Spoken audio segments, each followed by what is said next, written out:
Good morning, students. I am Jaydev Kumar from KBCRPM Mokamaghat. Let's continue our next topic, limitations of statistics.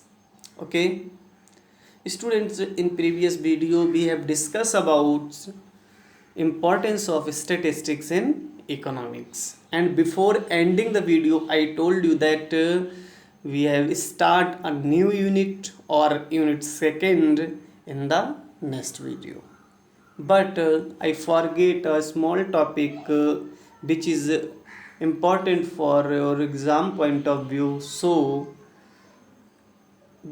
before starting I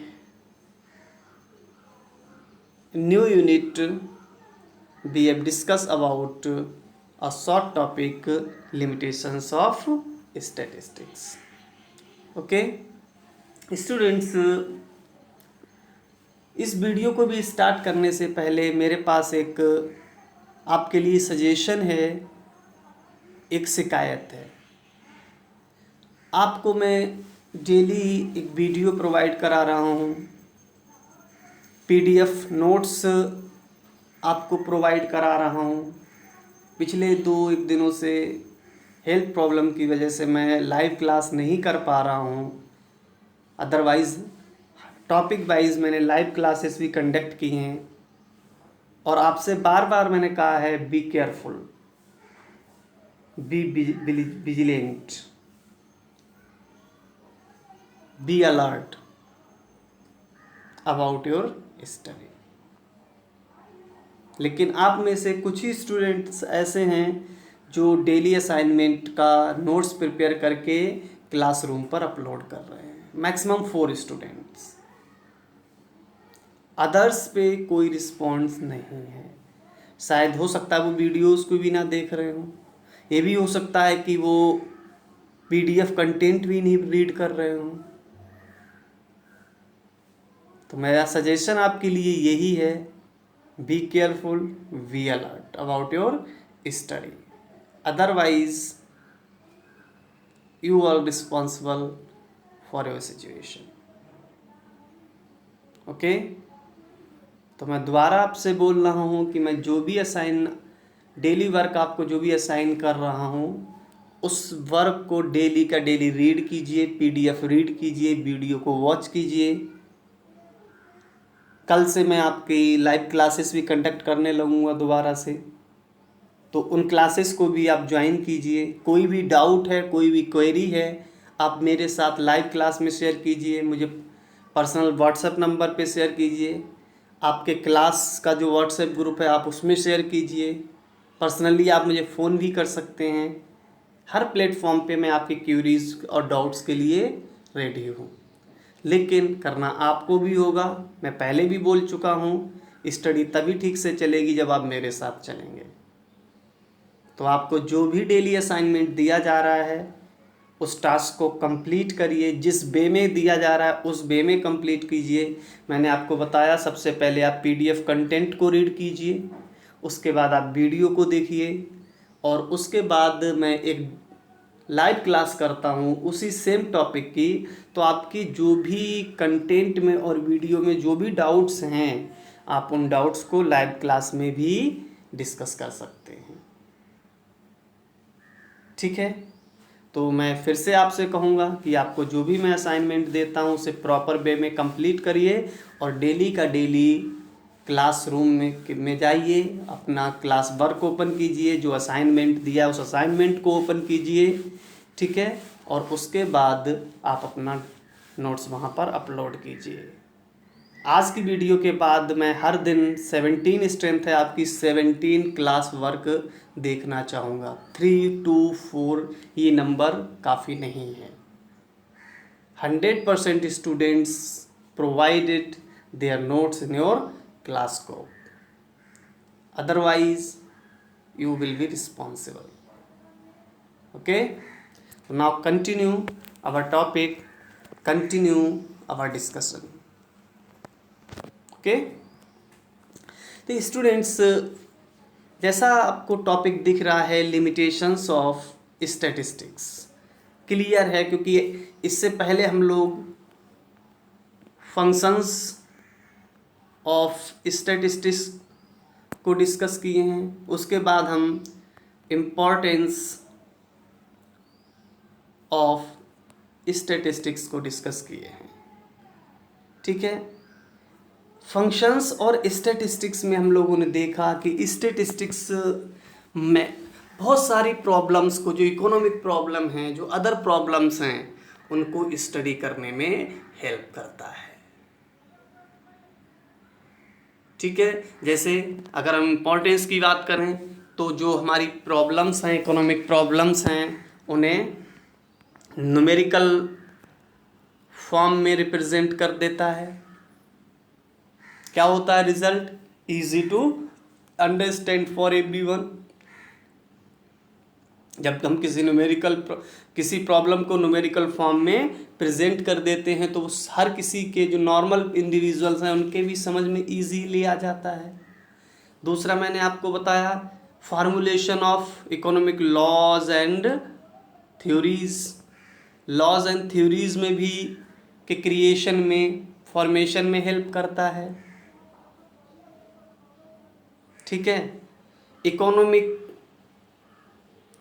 problems के जो cause and effect हैं, cause and effect को भी deal करता है। तो number of importance हम लोगों ने डिस्कस किए, number of functions of statistics हम लोगों ने डिस्कस किए। फिर भी स्टूडेंट्स कुछ चीज़ें ऐसी हैं स्टैटिस्टिक्स में, कुछ पॉइंट्स ऐसे हैं स्टैटिस्टिक्स में जिनको स्टैटिस्टिक्स डील नहीं कर पाता। यानी कुछ स्पेसिफिक प्रॉब्लम्स ऐसी हैं जिनको स्टैटिस्टिक्स इजीली डील कर लेता है, और कुछ बेसिक प्रॉब्लम्स ऐसी हैं जिन्हें स्टैटिस्टिक्स डील नहीं कर पाता। और अगर डील कर भी लेता है तो उनमें जो एक्यूरेसी है स्टूडेंट, एक्यूरेसी उतनी स्ट्रॉन्ग नहीं होती, उतनी रिलायबिलिटी नहीं होती।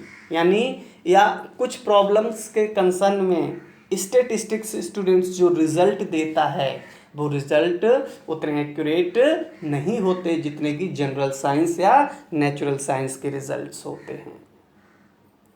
ठीक है, तो स्टूडेंट्स स्टैटिस्टिक्स को डील करते समय हम जो कुछ डीलिंग में प्रॉब्लम फेस करते हैं, जो भी स्टैटिस्टिक्स से प्रॉब्लम क्रिएट होती हैं, उनको स्टूडेंट्स क्या कहा जाता है? लिमिटेशंस ऑफ स्टैटिस्टिक्स कहा जाता है। यानी वहाँ पर स्टैटिस्टिक्स जाके फेल हो जाता है। ठीक है, और यहाँ लिखा भी है, देखिए student, statistics is an important tool to study various kinds of problems. Statistics क्या है? वेरियस काइंड्स ऑफ प्रॉब्लम्स को स्टडी करने का एक इम्पॉर्टेंट टूल है, एक इम्पॉर्टेंट टेक्निक है, एक इम्पॉर्टेंट साइंस है। But statistics have some limitations, लेकिन स्टैटिस्टिक्स के साथ कुछ लिमिटेशंस हैं, कुछ इसकी प्रॉब्लम्स हैं इन इट्स स्कोप, इसके स्कोप में। यानी स्टैटिस्टिक्स को स्टडी करते समय आपको कुछ लिमिटेशंस फेस करनी पड़ेंगी। आप वहाँ तक स्टैटिस्टिक्स की हेल्प से नहीं जा सकते जहाँ तक आपको जाने की ज़रूरत है। ओके, सम मेन प्रॉब्लम्स और limitations of statistics are mentioned below, जिसमें से कुछ इम्पॉर्टेंट जो लिमिटेशंस हैं स्टैटिस्टिक्स की वो क्या हैं? नीचे मेंशन की गई हैं। ओके स्टूडेंट्स, तो देखिए फर्स्ट लिमिटेशन क्या है हमारी? Statistics does not deals qualitative data. Qualitative data, data students two types के होते हैं, एक qualitative data and quantitative data. ठीक है, सबसे पहले what is data. Second video में मैंने आपको बताया था what is data. What is data? Numerical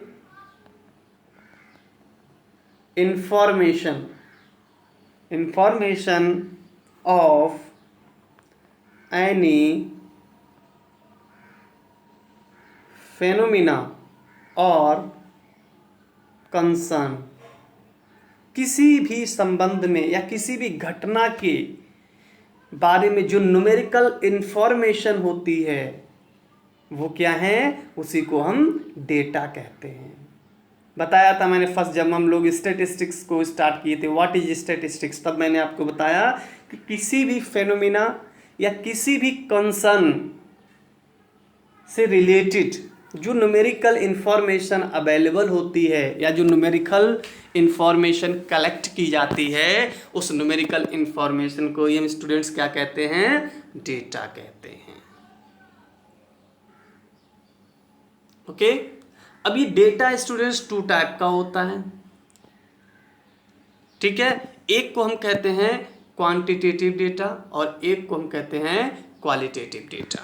quantitative means quantity, ऐसे डेटा जो क्वांटिटी रिप्रेजेंट करते हों, क्वांटिटी को डिनोट करते हों, उन्हें हम क्या कहते हैं, क्वांटिटेटिव डेटा कहते हैं। और ऐसे डेटा स्टूडेंट्स जो किसी फेनोमिना के, किसी पर्सन के, किसी प्लेस के, किसी इवेंट के क्वालिटी को, क्वालिटी मीन्स एडजेक्टिव, क्वालिटी को रिप्रेजेंट करते हैं, डिनोट करते हैं, उन्हें क्या कहा जाता है, क्वालिटेटिव डेटा कहा जाता है। क्लियर। दूसरी चीज क्वांटिटेटिव डाटा है, ठीक है, तो ये क्वालिटी को डिनोट करेगा और किसी भी क्वांटिटी, क्वालिटी नहीं स्टूडेंट्स, क्वांटिटी। क्वालिटेटिव डेटा जो है वो किसी भी फेनोमिना या किसी भी इवेंट की क्वांटिटी को डिनोट करेगा और क्वांटिटी को स्टूडेंट नंबर्स में मेजर किया जा सकता है, लीटर्स में, मीटर्स में, वेट में, हाइट में, डिस्टेंस में, यानी ऐसा कोई भी इंफॉर्मेशन, ऐसी कोई भी इंफॉर्मेशन स्टूडेंट्स जिसे नंबर में मेज़र किया जा सकता है, जिसकी क्वांटिटी को मेज़र किया जा सकता है, उसे हम क्या कहते हैं, क्वांटिटेटिव डेटा कहते हैं। और ऐसा कोई भी इंफॉर्मेशन जिसमें क्वांटिटी को मेज़र तो नहीं किया जा सकता, quantity can not be measured, what express to quality of information, यानी किसी भी इंफॉर्मेशन की क्वालिटी को रिप्रेजेंट करता है।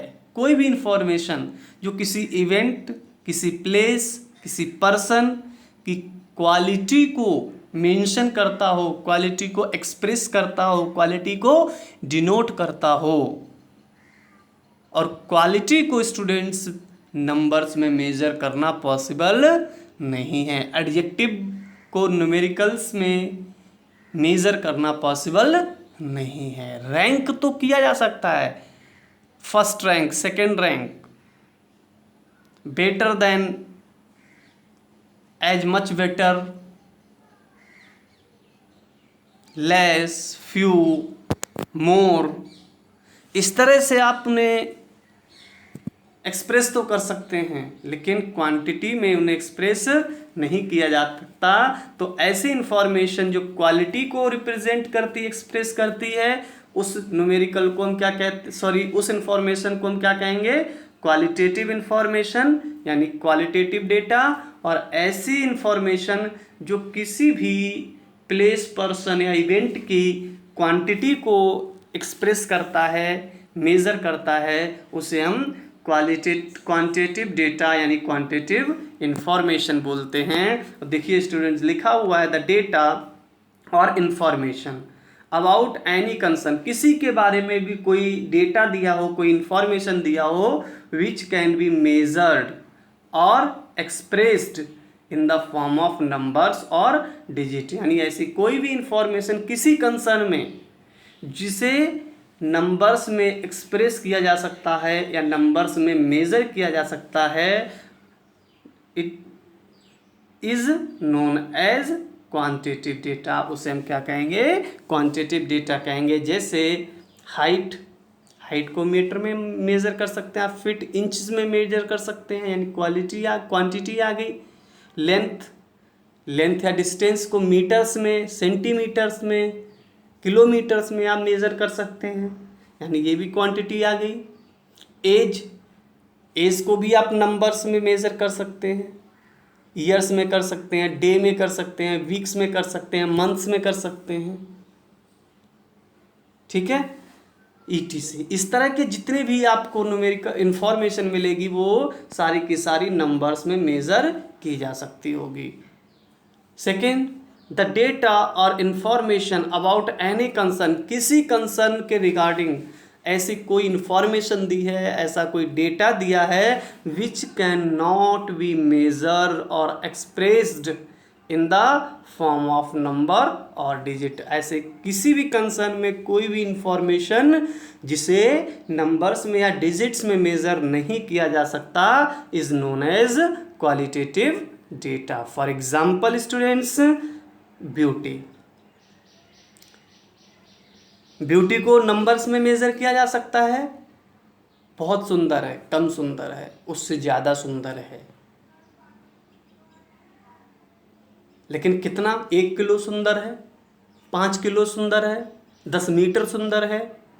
इस तरह से ब्यूटी को मेज़र करना, किसी भी नंबर में ब्यूटी को मेज़र करना पॉसिबल नहीं है। हम केवल कंपैरिजन कर सकते हैं, मेजरमेंट नहीं कर सकते। Honesty, Ram is more honest to Shyam. Health, we are healthy और not healthy, we feels unhealthy. लेकिन हम कितने कुंतल अनहेल्दी हैं, कितने किलो अनहेल्दी हैं, कितने मीटर अनहेल्दी हैं, can not be measure, not possible. Intelligence, Ram is intelligent then Shyam. यानी ऐसी इंफॉर्मेशन जिसमें कंपैरिजन करना पॉसिबल हो, किसी पर्सन, प्लेस, इवेंट की कैरेक्टरिस्टिक्स को बता रहा हो, क्वालिटी को बता रहा हो, एडजेक्टिव बन रहा हो, जिसे न्यूमेरिकल फॉर्म देना पॉसिबल नहीं हो स्टूडेंट, उस इंफॉर्मेशन को क्वालिटेटिव डेटा या क्वालिटेटिव इंफॉर्मेशन कहा जाता है। ठीक है, तो स्टैटिस्टिक्स की लिमिटेशन क्या है स्टूडेंट्स, कि स्टैटिस्टिक्स जो क्वांटिटिव डेटा है, इस क्वांटिटिव डेटा को तो डील कर लेता है। क्वांटिटीज में जो भी इंफॉर्मेशन दी होगी, सारे स्टैटिकल टूल्स, सारे स्टैटिकल मेथड्स उस पर यूज कर लिए जाएंगे, लेकिन ऐसी इंफॉर्मेशन जो क्वालिटेटिव फॉर्म में दी है उसको स्टैटिस्टिक्स में डील कर पाना इम्पॉसिबल है। यानी statistics deals only qualitative data और statistics cannot be deal to qualitative data. That is the problem of statistics, that is the limitations of statistics.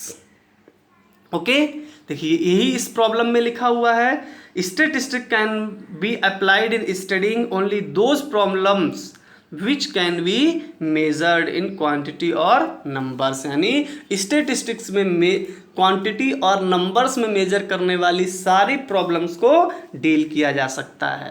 Such information which एक्सप्रेड in qualitative characteristics, लेकिन कुछ ऐसी information जो qualitative characteristics को represent करता है, expressed करता है, और एडजेक्टिव या जो किसी भी एडजेक्टिव को बताता है, like honesty, beauty, health, poverty, etc. cannot be studied by statistics। यानी आप स्टैटिस्टिक्स में केवल न्यूमेरिकल इंफॉर्मेशन को तो डील कर सकते हैं, लेकिन क्वालिटेटिव इंफॉर्मेशन को स्टैटिस्टिक्स में डील करना इम्पॉसिबल है। जबकि इंफॉर्मेशन यानी डेटा हमारे पास दोनों टाइप का अवेलेबल होता है, क्वालिटेटिव डेटा भी होता है एंड क्वांटिटेटिव डाटा भी होता है, और दोनों को स्टडी किया जा सकता है, लेकिन statistics deals only quantitative data, not qualitative data. Clear है? ओके, आगे बढ़ते हैं। अगर आपको इस फर्स्ट लिमिटेशन ऑफ स्टैटिस्टिक्स में कोई प्रॉब्लम है तो आप मेरे से पूछ सकते हैं। ओके, अब देखिए सेकंड प्रॉब्लम स्टूडेंट्स, यहाँ पे देखिए मैंने फर्स्ट लिमिटेशन आपको बता दी। फर्स्ट लिमिटेशन के बाद मैं, क्योंकि इसमें क्वालिटेटिव और क्वांटिटेटिव डेटा का यूज़ हुआ है, इसलिए मैंने अलग से यहाँ पर आपको डेटा, टाइप्स ऑफ डेटा को आइडेंटिफाई किया है। आप इस पोर्शन को जो यहाँ डेटा से रिगार्डिंग दिया गया है स्टूडेंट्स, इसको लिमिटेशन में नहीं लिखेंगे, इसको अलग से कहीं पे नोट डाउन कर देंगे, क्योंकि ये लिमिटेशन का पार्ट नहीं है। लिमिटेशन पढ़ते समय इन दो टर्म्स का यूज हुआ, इसलिए मैंने यहाँ पर इन्हें आइडेंटिफाई किया। ओके, तो confuse, don't confuse, right, separate this. Okay, अब देखिए सेकेंड कैरेक्टरिस्टिक्स पे हम चलते हैं स्टूडेंट। यहां लिखा हुआ है statistical results are true only on average, और सेकेंड स्टूडेंट्स यहां पर लिखा है, देखिए statistics methods are not suitable for common sense.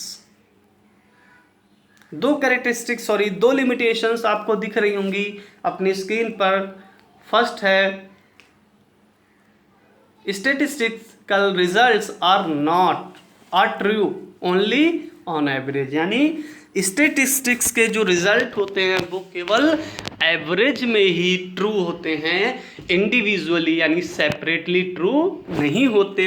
और सेकंड यहाँ देखिए लिखा हुआ है student, statistics method are not suitable for common sense, यानी जो स्टैटिस्टिक्स मेथड्स हैं वो कॉमन सेंस के लिए सुटेबल नहीं होते, एक साझा, एक जो कॉमन सेंस होता है उसमें सुटेबल नहीं होते।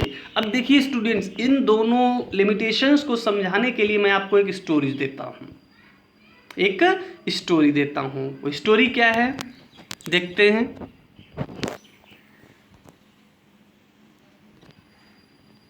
स्टूडेंट्स देखिए, जो भी हम लोगों ने दो लिमिटेशंस की बात की, या statistics result true only in average and statistical results are not suitable for common sense, इसके लिए मैं एक एग्जांपल देता हूँ। मान लीजिए स्टूडेंट्स, एक फैमिली है, ठीक है, इस फैमिली में 4 मेंबर्स हैं। क्या हैं? 4 मेंबर्स हैं, ठीक है। 4 फैमिली मेंबर्स में एक पेरेंट्स हैं, यानी 2 पर्सन, और 2 इनके चिल्ड्रन हैं, चाइल्ड्स। कितने? 2, ठीक है। अब देखिए स्टूडेंट्स, हम एक एजम्पशन करते हैं कि जो पेरेंट्स हैं इनकी हाइट जो है वो दोनों की 5 और 5 फीट है, ठीक है। ये पेरेंट्स की हाइट हो गई, दोनों की हाइट कितनी है? 5-5 फीट है। एक बच्चा जो है, उस बच्चे, 2 बच्चे में से एक बच्चे की हाइट 4 फीट है, दूसरे बच्चे की हाइट मान लीजिए 2 फीट है, ठीक है। अब ये चिल्ड्रन हो गए, ठीक है। अब ये 4 फैमिली मेंबर्स हो गए, और इनका अगर हम एवरेज निकालें, एवरेज कैलकुलेट करें स्टूडेंट्स, तो एवरेज हम कैसे करते हैं? Sum of all items divided by number of items. आपने 10th की मैथ्स में पढ़ी होगी। अगर हम इन 4 फैमिली मेंबर्स की हाइट का एवरेज कैलकुलेट करें तो हम क्या करेंगे? Sum of height of all members divided by number of family members. तो ये कितना हो जाएगा? 10, 14 एंड 16। 16 हो गया, यानी सम कितना आया students? 16, and divided by number of family member. तो नंबर ऑफ फैमिली मेंबर कितने हो गए स्टूडेंट? 4 हो गए। अगर डिवाइड करेंगे तो कितना मिल जाएगा हमें? 4। यानी इस फैमिली की स्टूडेंट्स जो एवरेज हाइट है वो कितनी हो गई? 4। तो देखिए एवरेज हाइट तो 4 है, करेक्ट है, इसमें कोई डाउट नहीं है। और ये कैलकुलेशन स्टूडेंट्स हमें बता रही है कि इस फैमिली मेंबर के जो सभी मेंबर हैं उन सभी फैमिली मेंबर की औसतन हाइट कितनी है? 4। एवरेज में ठीक है, लेकिन आपको मैंने बताया कि उसमें 2% ऐसे हैं जिनकी मोर देन 4% हाइट है, और 1% ऐसा भी है जिसकी हाइट ओनली 2 फीट है। तो इंडिविजुअली ये स्टैटिकल रिजल्ट करेक्ट नहीं है, लेकिन अगर हम बात करें एवरेज में दैट इज करेक्ट। तो ये फर्स्ट लिमिटेशन हो गई। सेकेंड लिमिटेशन के लिए स्टूडेंट्स, अब देखिए हमने कैलकुलेशन कर ली कि एवरेज हाइट कितनी है? 4। ठीक है। अब मान लीजिए ये कहीं फैमिली पिकनिक पे जाती है, रास्ते में इनको एक नदी मिल जाती है, ठीक है, और ये फैमिली यहाँ नदी के किनारे पर खड़ी है। एवरेज हाइट 4% है, ठीक है। और इस रिवर की, इस नदी की जो एवरेज डेप्थ है, एवरेज डेप्थ, वो मान लीजिए स्टूडेंट 1.75 फीट है। यानी इस नदी की, इस रिवर की औसतन गहराई कितनी है? 1.75% है, ठीक है। एवरेज डेप्थ की बात कर रहा हूं मैं, एवरेज गहराई की, औसत गहराई की बात कर रहा हूं। लेकिन इस नदी में एक प्लेस स्टूडेंट ऐसा भी आता है, ये वाला जो मैं रेड लाइन से दिया हूं, ठीक है। यहां पर नदी की जो गहराई है, डेप्थ है, वो मान लीजिए 3 फीट है। रेड मार्क जो मैंने दिया है, इतना हिस्सा स्टूडेंट्स, ये जो रेड मार्क से है, इसकी अपनी इंडिविजुअल डेप्थ कितनी है? 3 फीट, ठीक है। इससे यहां तक कम है, इसके बाद कम है, लेकिन जितना रेड मार्क है इसकी डेप्थ कितनी है? 3 फीट है, ठीक है। अब इस फैमिली की एवरेज हाइट कितनी है? 4% ऊंचाई। इस नदी की एवरेज डेप्थ कितनी है स्टूडेंट? 1.75। और एक जगह इस नदी में ऐसी भी आती है जहां पर गहराई 3 फीट है। तो स्टूडेंट्स ध्यान देना, अगर हम स्टैटिस्टिक्स की रिजल्ट्स को माने तो फैमिली की हाइट नदी की औसतन गहराई से ज़्यादा है। नदी एवरेज कितनी डेप्थ है? 1.75 फीट, जबकि फैमिली की एवरेज हाइट कितनी है स्टूडेंट? 4 फीट। यानी अगर हम स्टैटिस्टिक्स के रिजल्ट्स को माने तो ये फैमिली आराम से रिवर में एंट्री करेगी, और रिवर में एंट्री करने के बाद क्या करेगी? दूसरे पार चली जाएगी। अगर हम स्टैटिस्टिकल रिजल्ट्स की बात करें, क्यों? क्योंकि according to statistics the average height of family is more than average depth of river. और ऐसे में स्टैटिस्टिक्स के अकॉर्डिंग ये फैमिली क्या करेगी? रिवर को पार कर जाएगी। लेकिन एक्चुअल में अगर स्टूडेंट्स हम देखें तो वो पर्सन जिसकी हाइट ओनली 2 फीट है, वो इस रेड मार्क में आके क्या करेगा? डूब जाएगा, वो बाहर नहीं जा पाएगा। एक्चुअल में देखें, अगर स्टैटिस्टिक्स के अकॉर्डिंग देखें तो ये पार जाएंगे, लेकिन हम अगर एक्चुअल में देखें तो जिसकी हाइट 5 फीट थी वो भी इस रेड मार्क को पार कर जाएगा, जिसकी हाइट 4 फीट थी वो भी इसे पार कर जाएगा, लेकिन जो 4th मेंबर था जिसकी हाइट 2 फीट ही थी स्टूडेंट, वो इस रेड मार्क में आके डूब जाएगा। According to statistics this family cross the river, but actual family can't cross the river. तो स्टैटिस्टिक्स के जो कुछ रिजल्ट होते हैं वो उतने सुटेबल नहीं होते कॉमन सेंस के लिए। कुछ प्यूपल अपने अकॉर्डिंग कुछ अलग रिजल्ट भी कैलकुलेट कर सकते हैं। जैसा उनका कॉमन सेंस बोलता है उस तरह से वो सेम इंफॉर्मेशन से कोई दूसरे भी रिजल्ट ड्रॉ कर सकते हैं। इसलिए स्टैटिस्टिक्स के जो रिजल्ट होते हैं वो कॉमन सेंस के अकॉर्डिंग उतने सुटेबल नहीं होते। क्लियर है स्टूडेंट्स? तो आई होप आप इस स्टोरी को अब समझ गए होंगे। ठीक है, तो देखिए मैंने एक ही एग्जांपल से दोनों लिमिटेशंस को बता दिया कि स्टैटिस्टिकल जो रिजल्ट होते हैं are true only on average not individually. देखिए वही लिखा है यहाँ, statistics can not provide accurate result as much natural science.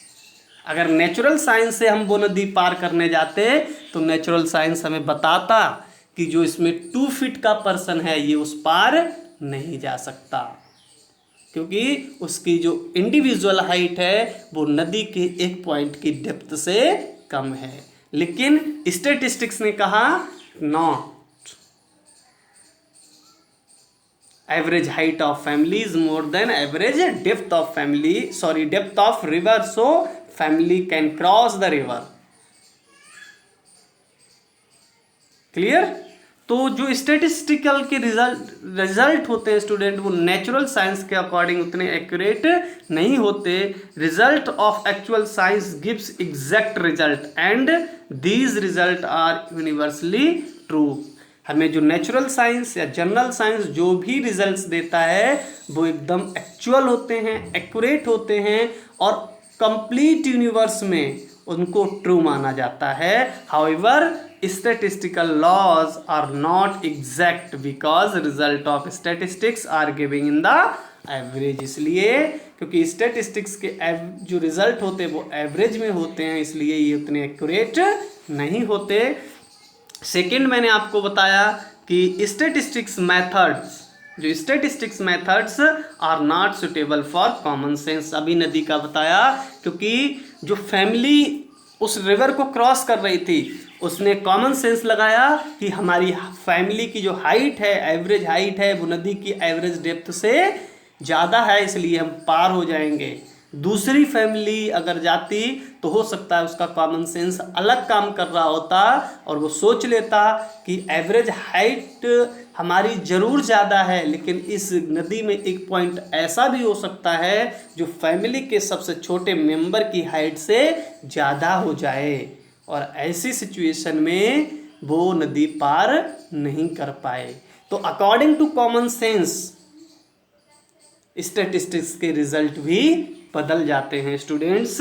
और देखिए वही लिखा है, result of statistics can be misguide and can be misused by ignorant और wrongly motivated to person. Statistics के जो रिजल्ट हैं वो आपको कभी कभी मिसगाइड भी कर सकते हैं और कभी कभी रॉन्गली मोटिवेशन से इनका मिसयूज भी हो जाता है। Any person can misuse statistics and draw any type of conclusion as he like. और स्टैटिस्टिक्स के जो रिजल्ट हैं, स्टैटिस्टिक्स के जो कंक्लूजन हैं वो एक अकॉर्डिंग टू पर्सन वेरी कर सकते हैं। जैसा कोई पर्सन सोचता है उसी के अकॉर्डिंग वो अपने रिजल्ट भी फाइंड आउट कर सकता है। इसलिए स्टूडेंट्स स्टैटिस्टिक्स की ये प्रॉब्लम्स हैं, ये लिमिटेशंस हैं कि स्टैटिस्टिक्स के जो रिजल्ट होते हैं वो केवल एवरेज में ठीक होते हैं। दूसरा, स्टैटिस्टिक्स के जो मेथड्स होते हैं वो suitable for not for suitable for common sense. Okay, और last students, statistics only expert can make the best possible uses of statistics. क्योंकि स्टैटिस्टिक्स के जो मेथड होते हैं स्टूडेंट्स, आपने अभी 10th में पढ़े होंगे, मीन मीडियन मोड, आगे इकोनॉमिक्स सब पढ़ रहे हैं 11th में, आप इससे थोड़ा सा आगे बढ़ेंगे, स्टैंडर्ड डेविएशन, मीन डेविएशन वगैरह पढ़ेंगे, ठीक है। और आगे पढ़ेंगे तो स्टैटिस्टिक्स की जो टूल्स एंड टेक्निक होती हैं वो और स्टैंडर्डाइज्ड होती जाती हैं, और जी स्टैटिस्टिक्स की जो स्टैंडर्डाइज्ड टूल्स एंड टेक्निक्स होती हैं वो बहुत ही कॉम्प्लिकेटेड होती हैं। इसलिए एक नॉर्मल पर्सन, एक नॉर्मल इंडिविजुअल स्टैटिस्टिक्स को स्टडी नहीं कर सकता। कोई एक्सपर्ट जो स्टैटिस्टिक्स की टेक्निक्स का एक्सपर्ट होता है वही स्टैटिस्टिक्स को अच्छे से डील कर सकता है। यानी स्टैटिस्टिक्स को डील करने के लिए आपको हाई लेवल ऑफ नॉलेज की ज़रूरत होती है। और देखिए स्टूडेंट्स, वही यहाँ लिखा हुआ है, the tools and techniques of statistics not so simple to be used by a normal individuals. Normal individuals के लिए स्टैटिस्टिक्स टूल और टेक्निक यूज़ करना ये इतना सिंपल नहीं है। These techniques can only used by the experts as they are complicated in nature. यानी क्योंकि ये जो टेक्निक्स होती हैं, स्टैटिस्टिक्स के टूल्स होते हैं, ये इनका नेचर बहुत कॉम्प्लिकेटेड होता है, इसीलिए इसे कोई एक्सपर्ट ही यूज़ कर सकता है। Okay, these are the important limitations of statistics. So students, read first PDF content and watch the video, prepare the notes and send or upload into your classwork. Okay, अगर आपको कोई confusion है, आपको कोई problem है, आप classroom में share कर सकते हैं, व्हाट्सएप ग्रुप में शेयर कर सकते हैं, मेरे पर्सनल नंबर पे मुझे कॉल करके भी पूछ सकते हैं। लेकिन ध्यान रहे स्टूडेंट्स, मुझे हर स्टूडेंट्स का नोट्स उसके असाइनमेंट में, उसके क्लास वर्क में अपलोडेड चाहिए, डेली का डेली। ध्यान रखिए। Okay, thank you.